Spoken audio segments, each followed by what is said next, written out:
Assalamualaikum Habib. Waalaikumsalam warahmatullahi wabarakatuh. Masya Allah. Alhamdulillah sudah bisa bergabung Habib. Cek, suara saya udah bisa didengar belum? Alhamdulillah, bagus Habib. Alhamdulillah ya. Iya, alhamdulillah. Oke. Baik, langsung saja saya mulai Habib ya, saya buka. Bismillah, bentar. Saya munculkan gambar saya dulu ya. Oh iya, siap Habib. Masya Allah, alhamdulillah. Oke. Sudah muncul Habib. Ya, saya izin buka dulu Habib. Betul, bismillah. Ya, terima kasih. Bismillahirrahmanirrahim. Assalamualaikum warahmatullahi wabarakatuh. Alhamdulillahirabbil alamin wassalatu wassalamu ala asrafil anbiya'i wal mursalin wa ala alihi wa sahbihi ajma'in. Rabbi israh li sadri wa yassir li amri wahlul 'uqdatam min lisani yafqahu qawli. Amma ba'd. Pertama, marilah kita panjatkan puji syukur kehadirat Allah Subhanahu wa taala yang telah memberikan kita nikmat iman, nikmat Islam, nikmat sehat walafiat, nikmat panjang umur, sehingga kita semua dapat berkumpul di kajian online Rizka ini bersama dengan Habib Novel Al-Idrus dengan tema Cara Allah Itu Indah. Salawat serta salam tidak lupa kita curahkan kepada baginda Nabi besar Muhammad sallallahu alaihi wasallam serta para sahabatnya dan para keluarganya, sehingga kita semua selaku umatnya bisa terus menjalankan sunnah-sunnahnya dan mendapatkan syafaatnya di akhirat kelak. Amin ya rabbal alamin. Nah baik teman-teman, sebelum memasuki kajian bersama Novel Al-Idrus, kami mengajak teman-teman untuk meluruskan niat hanya kepada Allah Subhanahu wa taala untuk mengharapkan pahala, keridhaan dan keberkahan dari Allah Subhanahu wa taala. Dan juga kami mengajak teman-teman untuk menyiapkan alat tulis ataupun buku catatan agar setiap ilmu yang disampaikan oleh Habib Novel Al-Idrus bisa kita amalkan, bisa kita murojaah kembali.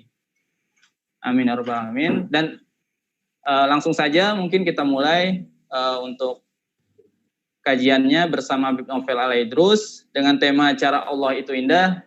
Kepada Habib Novel Al-Idrus kami persilakan. Tafadhol Habib. Ya, terima kasih. Ya. Bismillahirrahmanirrahim. Alhamdulillahirabbil alamin. Allahumma shalli wa sallim ala sayyidina Muhammadin miftahi babi rahmatillah adada ma fi ilmillah salatan wa salaman daimaini bidawami mulkillah wa ala alihi wa sahbihi. Allahumma shalli ala sayyidina Muhammadin salatan taftahu biha lana futuhal arifin wa tufaqihuna biha fid din wa ala alihi wa sahbihi. Assalamualaikum warahmatullahi wabarakatuh. Ikhwani rahimakumullah, alhamdulillah pada sore hari ini Allah Ta'ala pertemukan kita di majlis yang insya Allah diberkati oleh Allah Ta'ala.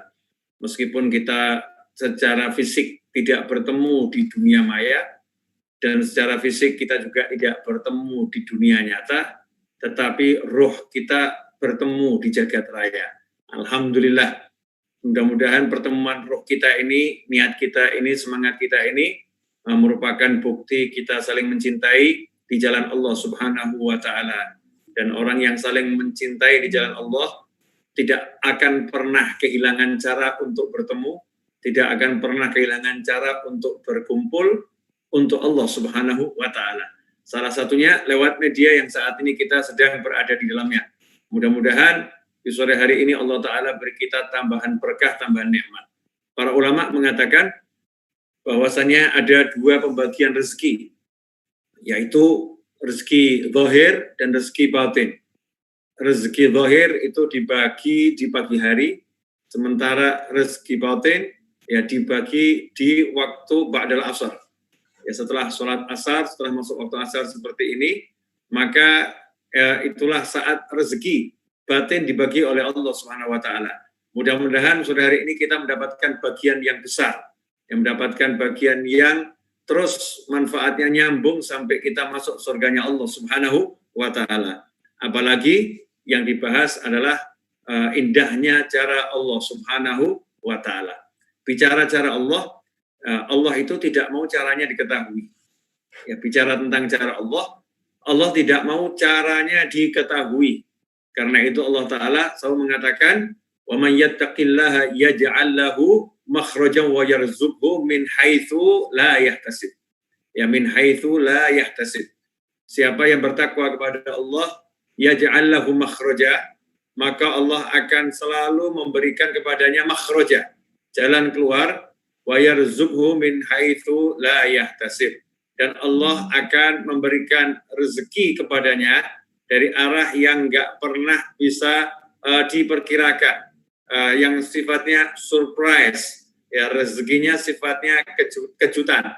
Tidak pernah diketahui caranya Allah menyampaikannya bagaimana, tidak bisa diperkirakan. Tahu-tahu dapat, ya, tahu-tahu dapat. Dan Allah selalu punya surprise untuk yang percaya sama Allah. Surprise untuk yang selalu yakin pada Allah Subhanahu wa Ta'ala. Kalau kita pakai nalar kita pakai ilmu kita pakai akal kita untuk mengukur rencananya Allah Subhanahu wa Ta'ala, untuk mengetahui rencananya Allah Subhanahu wa Ta'ala, maka tidak mungkin bisa. Karena Allah tidak mau caranya diketahui. Itu merupakan sir min asrorillah, salah satu rahasia dari sekian banyak rahasianya Allah Subhanahu wa Ta'ala. Contoh, kalau kita melihat di dalam Al-Quran banyak sekali contoh, ya, termasuk Islamnya Ratu Balqis. Ya, Islamnya Ratu Balqis. Ratu Balqis itu masuk Islam bukan karena diutusnya seorang ulama besar. Ratu Balqis itu masuk Islam bukan karena diutusnya dai demi dai. Ratu Balqis itu masuk Islam karena kerja seekor burung namanya hudhud. Ya, seekor burung namanya hudhud. Hudhud melakukan patroli keliling dunia mencari informasi, kemudian terlambat kembali ke kerajaan Nabi Sulaiman alaihissalam dan bahkan ditegur dengan keras oleh Nabi Sulaiman alaihissalam. Tapi berkat informasi dari hudhud, maka subhanallah, akhirnya Nabi Sulaiman mendakwahi Ratu Balqis, dan yang menjadi pendakwahnya adalah seekor burung, yaitu hudhud. Yang dikirim bawa surat adalah hudhud, yang membawa berita kepada Nabi Sulaiman adalah hudhud, dan hasilnya Ratu Balqis akhirnya masuk Islam. Caranya, subhanallah, bukan dengan dikirimnya dai, tapi dikirimnya oleh Allah Ta'ala hudhud yang kemudian dilanjutkan oleh Nabi Sulaiman alaihissalam. Ikhwani rahimakumullah. Kemudian kalau kita lihat pula di dalam Al-Quran, bagaimana cara selamatnya Nabi Ismail alaihissalam. Nabi Ismail alaihissalam waktu bayi ditinggal atas perintah Allah Ta'ala bersama ibunya di padang Sahara. Tidak ada manusia, tidak ada kehidupan di sana. Yang ada hanya padang Sahara, yang ada hanya gunung-gunung bebatuan, yang ada hanyalah kekeringan dan terik panas yang luar biasa. Singkat cerita, air habis, bekal habis, maka Nabi Ismail alaihissalam menangis, ya, karena lapar, menangis karena haus. Ibunya kemudian tak kenal menyerah, ibunya minta pertolongan dari Allah Subhanahu wa Ta'ala. Apa yang dilakukan ibunya? Mencari air. Lari ke Bukit Sofa untuk melihat sekeliling. Ada tidak manusia dari ketinggian itu yang terlihat? Ada tidak yang bisa memberikan pertolongan di sekitar tempat itu yang terlihat? Siapa tahu ada musafir lalu. Ternyata dari Sofa ke Marwa, Marwa ke Sofa, Sofa ke Marwa, sampai 7 kali tidak ditemukan seorang manusia pun dan tidak ditemukan tanda-tanda adanya pertolongan. Tetapi cara Allah itu indah. Ternyata Allah memberikan pertolongan bukan lewat musafir yang lalu, ya, bukan dengan dikirimnya malaikat yang datang bawa air, tetapi Allah melakukan sesuatu yang tidak bisa dicerna oleh akal manusia, karena tanpa pengeboran ke dalam bumi, ya, tanpa harus membuat sumur bor, menembus bebatuan di padang Sahara yang keras, Allah Ta'ala keluarkan air tepat kepada yang membutuhkan. Yang membutuhkan siapa? Nabi Ismail alaihissalam. Maka Allah keluarkan air di kaki Nabi Ismail alaihissalam. Sehingga Nabi Ismail mendapatkan pertolongan, ibunya mendapatkan pertolongan, tidak usah susah-susah cari airnya, tidak usah capek-capek nanti bawa airnya, tidak usah bingung cara mengumpulkan airnya, karena sudah di kaki anaknya, sehingga masalahnya pun selesai dengan caranya Allah Subhanahu wa Ta'ala, bukan caranya ibu Nabi Ismail yang mencari ke atas bukit Sofa dan ke atas bukit Marwa, tetapi Allah berikan tepat di kaki anak tercintanya. Ikhwani rahimakumullah. Kemudian kalau kita melihat Sayyidatuna Maryam alaihissalam, ya Sayyidatuna Maryam alaihissalam ketika hamil dan kelaparan dan beliau pun kehausan, Allah jadikan airnya. Mohon maaf, ada gangguan teknis sebentar. Insya Allah saya lanjutkan setelah 1 menit ya. Insya Allah saya lanjutkan. Alhamdulillah sudah nyambung lagi ya. Boleh dilanjut? Sebentar. Kita lanjutkan setelah 1 menit karena ada gangguan teknis. Ya, ada gangguan teknis. Powerbanknya habis ya. Harus yang kecil.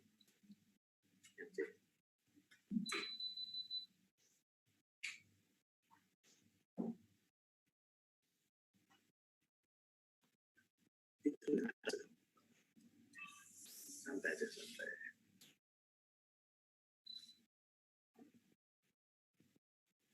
Udah.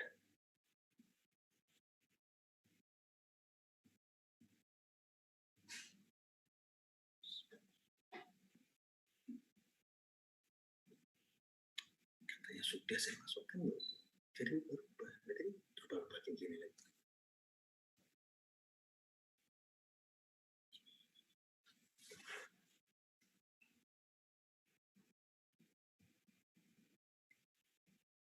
Ya, saya lanjutkan. Alhamdulillah, kalau kita lihat Sayyidatuna Maryam alaihissalam, ya Sayyidatuna Maryam alaihissalam ketika dalam keadaan haus dan lapar, pengen makan, pengen minum, hamil. Apa yang terjadi? Allah Subhanahu wa taala memerintahkan Sayyidatuna Maryam alaihissalam untuk menggoyangkan batang kurma yang tidak mungkin bergoyang. Batang kurma yang sangat kuat, batang kurma yang sangat besar. Sementara beliau seorang wanita yang lagi mengandung. Apa yang terjadi? Sayyidatuna Maryam alaihissalam tidak berpikir tentang caranya. Kalau mikir caranya menggoyangkan ini, maka tidak akan dapat batang buah kurma, tidak mungkin berjatuhan. Nggak mungkin, karena batang kurmanya tidak akan bergoyang. Ya, walaupun orang 10 goyangkan batang kurma, nggak mungkin bergoyang.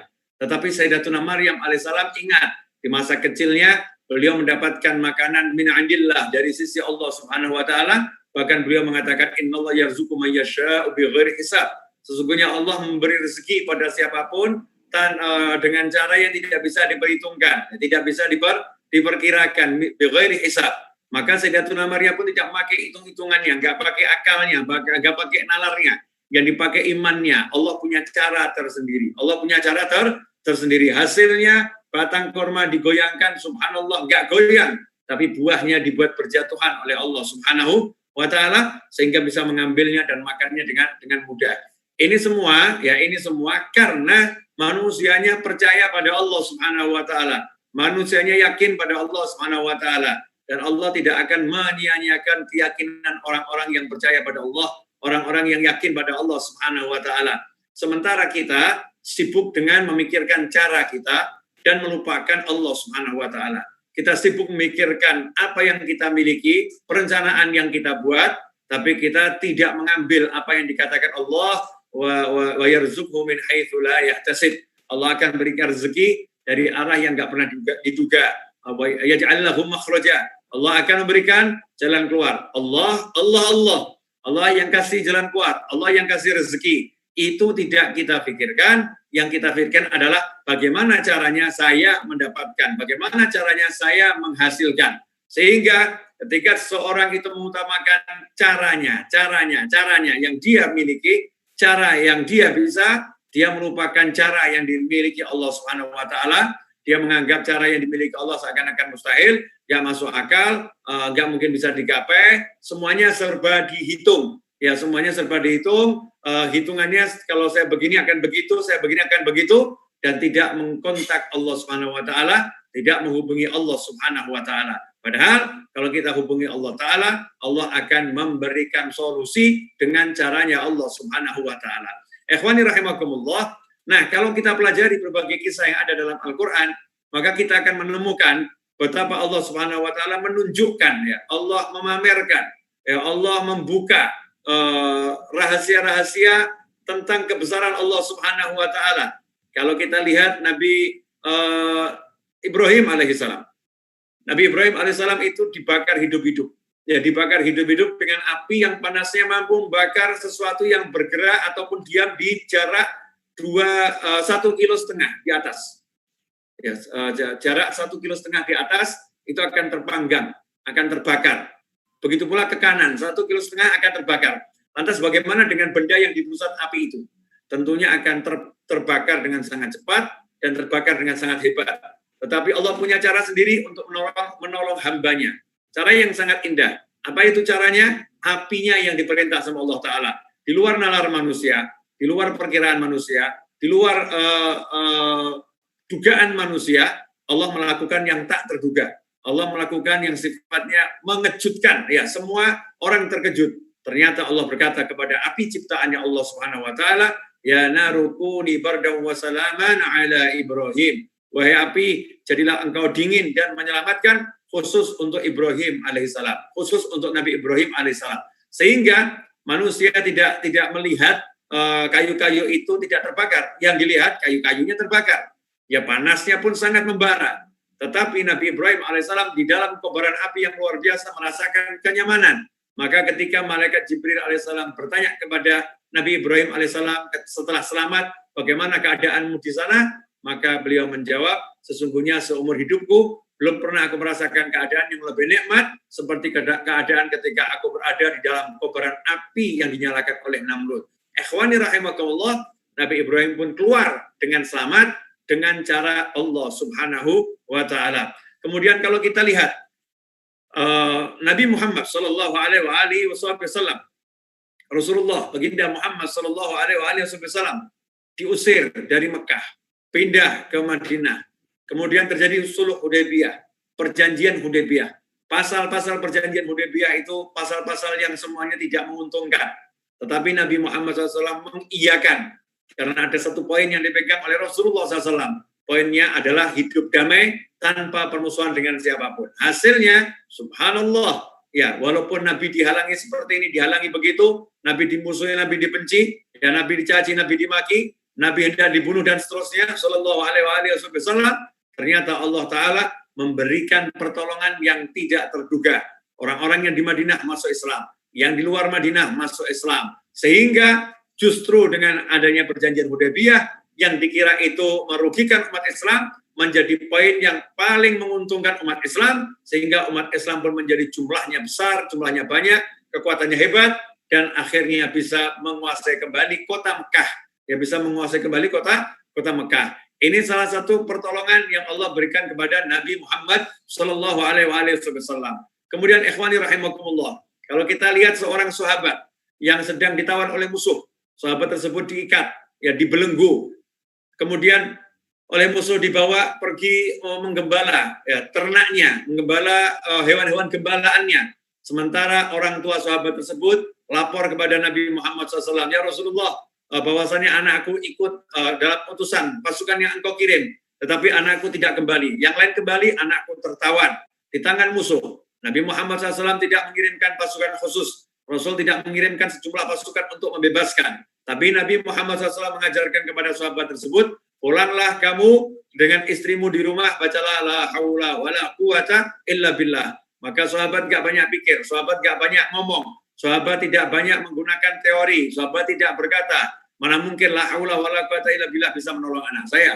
Anak saya kalau mau ditolong ya kirim pasukan. Bebaskan dari tangan musuh. Sahabat gak berkata seperti itu. Yakin atas petunjuk Nabi Muhammad sallallahu alaihi wasallam. Maka sahabat pulang ke rumah, lapor pada istrinya. Sesungguhnya Rasulullah mengajarkan agar kita membaca la haula wala quwata illa billah. Hasilnya istrinya mengatakan, sungguh ini adalah solusi terbaik yang diberikan oleh Nabi Muhammad SAW. Istrinya tidak marah, istrinya tidak mengkoreksi, istrinya tidak protes, bahkan mengimani yang diajarkan Nabi SAW adalah ajaran yang terbaik, meskipun menurut nalar, menurut logika, itu tidak bisa membebaskan anaknya. Mana mungkin anaknya akan terbebas.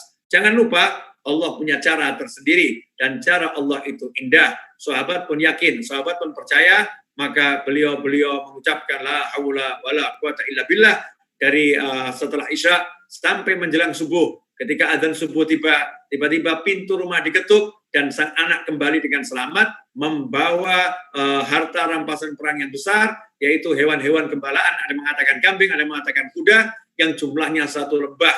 Karena yang ditanya anaknya, bagaimana kamu bisa bebas dari tawanan musuh? Maka dijawab, saat aku ditawan, tiba-tiba aku diajak mengembala. Nah, musuhku tertidur, dibuat tidur oleh Allah SWT, dan aku berusaha melepaskan ikatanku, aku pun bisa melepaskannya. Kemudian aku tunggangi kuda untuk kembali ke sini. Rupanya teman-teman kudanya ikut bersama saya. Kuda-kuda yang lagi digembala pun ikut bersama, merumput bersama saya, ikut sampai kota Madinah ini. Maka ikhwani rahimakumullah, turunlah ayat wa may yattaqillaha yaj'al lahu makhrajan wa yarzuqhu min haitsu la yahtasib. Ayat ini turun, asbabun nuzulnya di antaranya adalah kisah tersebut. Ini cara Allah Subhanahu wa taala. Nah, sekarang kita kembalikan dalam kehidupan sehari-hari. Dalam kehidupan sehari-hari itu, kita tuh pengen menolong diri kita, pengen menyelesaikan masalah kita, atau kita pengen ditolong Allah, pengen diselesaikan oleh Allah. Itu pertanyaan. Pengen nolong diri kita, pengen menyelesaikan masalah kita, atau pengen ditolong Allah dan diselesaikan Allah. Kalau kita pengen menolong diri kita pengen menyelesaikan masalah kita, maka tidak akan pernah selesai. Ya, tidak akan pernah mendapatkan pertolongan. Kenapa? Karena masih ada kata saya. Yang diandalkan adalah ilmunya, teorinya, pengalamannya, dan kawan-kawannya, kenalannya, relasinya, harta simpanannya, perencanaannya, dan lain sebagainya. Tetapi kalau udah kita minta tolongnya kepada Allah Subhanahu wa taala, pengen ditolong oleh Allah, pengen diberi solusi oleh Allah, maka kita akan bertanya kepada Allah Subhanahu wa taala, "Ya Allah, bagaimana caranya agar saya selamat? Bagaimana caranya agar saya mendapatkan hajat yang saya inginkan? Bagaimana caranya agar saya mendapatkan cita-cita yang saya inginkan dari dahulu?" Nanya pada Allah Subhanahu wa taala, dan ternyata Allah memberikan cara yang bisa kita lakukan mudah. Nanti Allah yang akan menyelesaikannya, Allah yang akan menguruskannya, Allah yang akan membereskannya. Ternyata kalau kamu pengen hajatmu kabul, maka wujudkan hajat orang lain. Ya, wujudkan hajat orang lain. Allah akan mewujudkan hajatmu. Kalau kamu pengen hutangmu lunas, maka ketika berhutang niatlah untuk melunaskannya. Maka Allah yang akan melunaskan hutangmu. Kalimatnya semua, Allah akan wujudkan hajatmu, Allah akan melunaskan hutangmu, Allah yang melakukannya. Maka ketika Allah yang melakukannya, jangan berpikir bagaimana caranya Allah melakukannya. Karena Allah Tuhan jagat raya, wa huwa ala kulli syai'in qadir. Dan sungguhnya Allah Maha Kuasa atas segala sesuatu. Segala sesuatu berada dalam genggaman dan kekuasaan Allah Subhanahu wa taala. Enggak ada yang tidak mungkin. Enggak ada yang mustahil kalau udah Allah yang bertindak, kalau udah Allah yang berbuat, kalau udah Allah yang melakukannya. Karena itu awali semua gerak dan diam kita dengan bismillah. Mau bergerak, ucapkan bismillah. Ketika diam, ucapkan bismillah. Selalu kita bismillahirrahmanirrahim. Ya, bacalah dengan nama Tuhanmu yang menciptakan jagat raya ini, yang mengurus jagat raya ini. Berjalan dengan bismillah, minta tolong sama Allah. Diam, minta tolong sama Allah. Bergerak, minta tolong sama Allah. Bukan minta tolong sama teori yang dimiliki. Bukan minta tolong sama kenalan yang dimiliki. Minta tolong pada Allah dulu. Ya, dan selalu minta tolong pada Allah. Baru kita menggunakan ilmu yang diajarkan Allah. Ilmu yang dititipkan oleh Allah. Pakai ilmu tersebut. Pakai perencanaan tersebut. Tapi jangan sedikit pun bersandar kepadanya. Karena Allah telah mengatakan, Qul huwallahu ahad, Allahus samad. Katakan hanya Allah yang esa, Allah Maha Esa, Allahus samad. Allah tempat bergantungnya segala sesuatu. Segala sesuatu bergantung pada Allah Ta'ala. Maka kamu bergantunglah pada Allah. Jangan bergantung pada ilmumu, jangan bergantung pada temanmu. Kamu akan kecewa. Tapi kalau kamu bergantung pada Allah Subhanahu wa taala, maka kamu tidak akan pernah dikecewakan oleh Allah Subhanahu wa taala, karena Allah akan selalu memberikan kebahagiaan kepada siapapun yang percaya kepada Allah Subhanahu wa taala. Ikhwani rahimakumullah. Kemudian kalau kita lihat kisah Nabi Yusuf alaihissalam. Kisah yang sangat indah. Nabi Yusuf tinggal di desa bersama ayahnya, bersama adiknya, bersama saudara-saudaranya. Kemudian Nabi Yusuf dibuang ke dalam sumur. Ya, dibuang ke dalam sumur. Kemudian dipungut oleh musafir. Kemudian dijual oleh musafir. Kemudian dibeli oleh menteri. Kemudian dicintai oleh istri menteri. Kemudian difitnah, dimasukkan penjara. Setelah itu sang raja diberi mimpi. Setelah sebelumnya teman-teman di penjara mendapatkan mimpi. Nabi Yusuf pun dikasih ilmu menakwilkannya. Kemudian teman-teman satu penjara yang mengalami nasib yang sama di penjara dibebaskan. Nah, ada yang dibebaskan dan selamat. Kemudian menjadi pembantu raja. Allah punya rencana, ingin mengangkat Nabi Yusuf menjadi tokoh masyarakat Mesir, pejabat yang sangat dihormati dan dimuliakan di Mesir. Maka Allah Ta'ala beri mimpi pada raja yang tidak ada seorang pun bisa menakwilkannya, dan semua mata tertuju pada Nabi Yusuf alaihissalam. Nabi Yusuf pun dikeluarkan dari penjara, menakwilkan mimpi raja, dikeluarkan dari penjara. Kemudian Nabi Yusuf alaihissalam menjadi orang kepercayaan raja, dan akhirnya menguasai logistik Mesir semuanya dalam genggaman Nabi Yusuf alaihissalam. Dan kemudian ayahnya, ibu tirinya, kakak-kakaknya, adiknya dibawa ke Mesir oleh Allah Subhanahu wa taala, dikumpulkan bersama Nabi Yusuf alaihissalam. Rencana Allah ingin memindahkan keluarga ini dari desa menuju pusat kerajaan, tapi cara Allah itu indah. Allah berikan cara yang tidak bisa dinalar oleh manusia. Justru karena masuk penjara, Nabi Yusuf akhirnya menjadi menteri. Justru karena dibuang ke sumur, akhirnya Nabi Yusuf sampai ke Mesir. Justru karena dijual sebagai budak, akhirnya Nabi Yusuf sampai ke dalam istana. Ikhwani rahimakumullah. Itulah cara-cara yang Allah tunjukkan dalam perjalanan hidup para anbiya wal mursalin, perjalanan hidup para aulia was solihin. Kalau kita melihat semua itu, kita mendengar semua itu, maka seharusnya kita yakin pada Allah Ta'ala. Kita percaya pada Allah Ta'ala, dan kita tidak menuhankan lagi selain Allah. Tidak menuhankan perencanaan, tidak menuhankan harta simpanan, tidak menuhankan kenalan, tapi yang kita tuhankan hanya Allah Subhanahu wa Ta'ala. Dikatakan oleh para ulama Hadramut, dikatakan oleh para habaib, ma fi aidillah, ma biyadillah, authaq ma fi yadi. Apa yang ada dalam genggaman Allah lebih aku percayai daripada apa yang sedang aku genggam.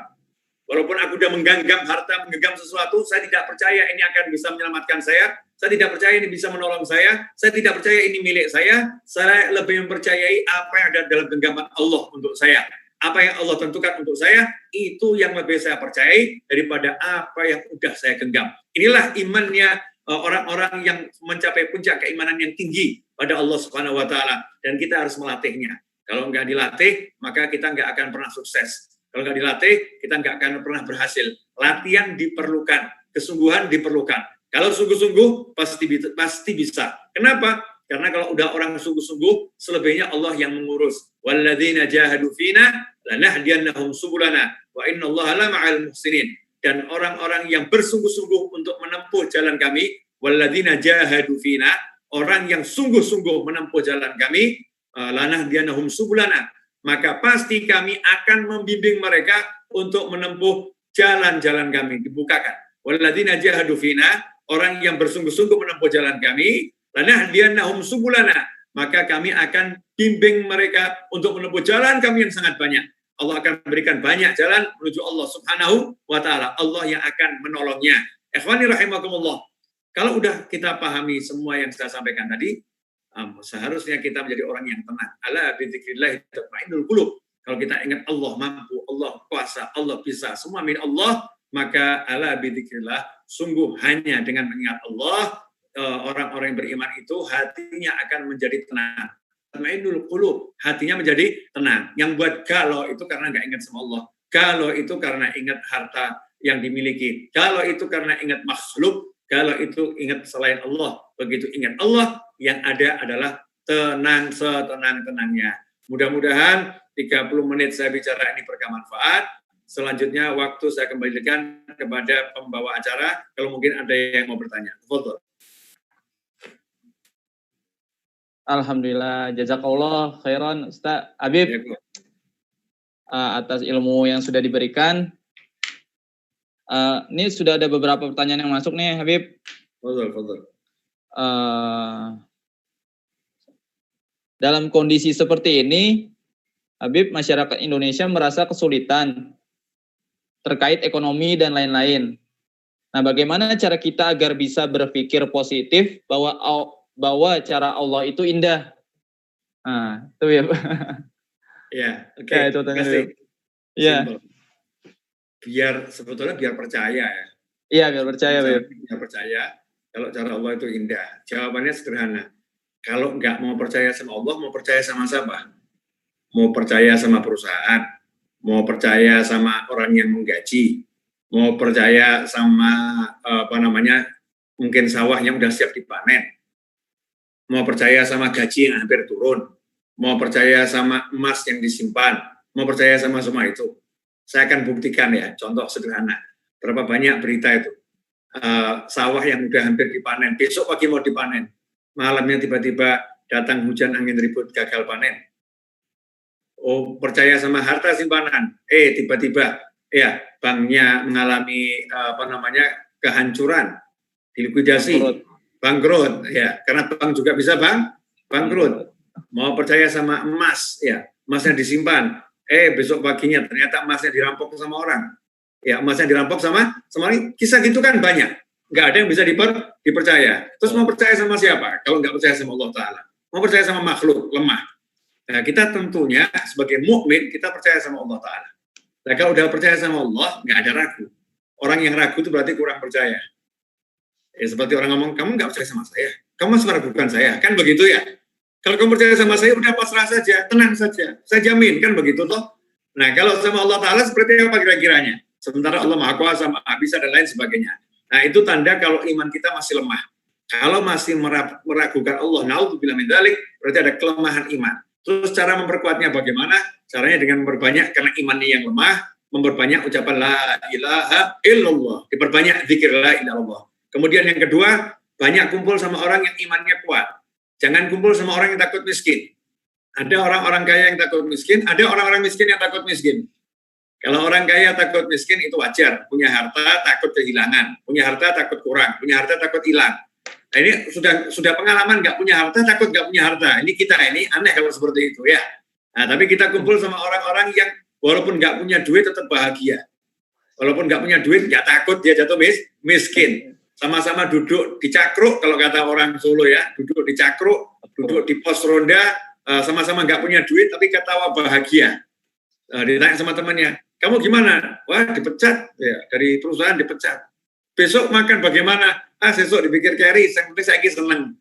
Besok dipikir belakangan, yang penting sekarang bahagia. Bah mama, simbah pun ngendika. Kakek nenek moyang sudah pernah berbicara, obah mama, kalau mau gerak pasti makan, tenang, Gusti mboten sare, Allah nggak tidur.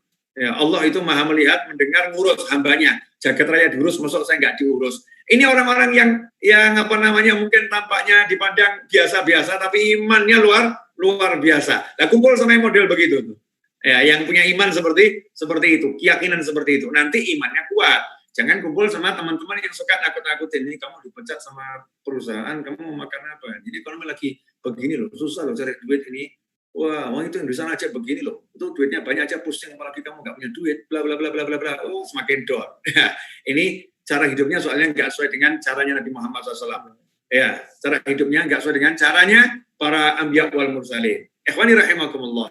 Ya, mungkin ketika saya ngomong down tadi itu ya, ada yang mengomentari, Bib, bukan down, Bib, down, Bib, down. Iya, saya mau tunjukkan kalau saya ini orang yang belum bisa bahasa Inggris gitu kan. Aduh, Masya Allah.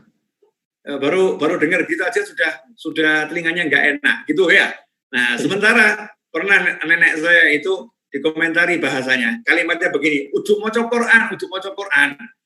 Kalau baca Al-Quran kamu salahkan, itu betul. Kalau cuma sekedar ngomong bahasa, yang penting kamu paham.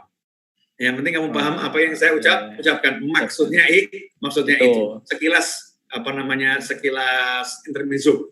Biar nggak terlalu tegangnya. Ya, intinya itu, kumpul sama orang-orang yang imannya kuat. Kemudian yang ketiga, membaca kisah-kisah yang bisa menguatkan jiwa, terutama kisah dalam Al-Quran, kisah Nabi Musa, ya, kisah Nabi Sulaiman, kisah Anbiya wal Mursalin. Allah sendiri berkata kepada Nabi Muhammad SAW, semua itu kami kisahkan kepadamu, kisah-kisah para Nabi dan Rasul sebelum kamu, linusabbita bihi fuadak, untuk menjadikan relung hatimu yang paling dalam menjadi kokoh. Fuad, bukan golok. Jadi fuad itu bagian terdalamnya hati. Untuk kami jadikan relung hatimu yang paling dalam itu kokoh, ya kuat. Jadi kalau relung hatinya kokoh, ya semuanya jadi kokoh. Pondasinya kuat. Kalau pondasinya kuat, maka semakin hebat.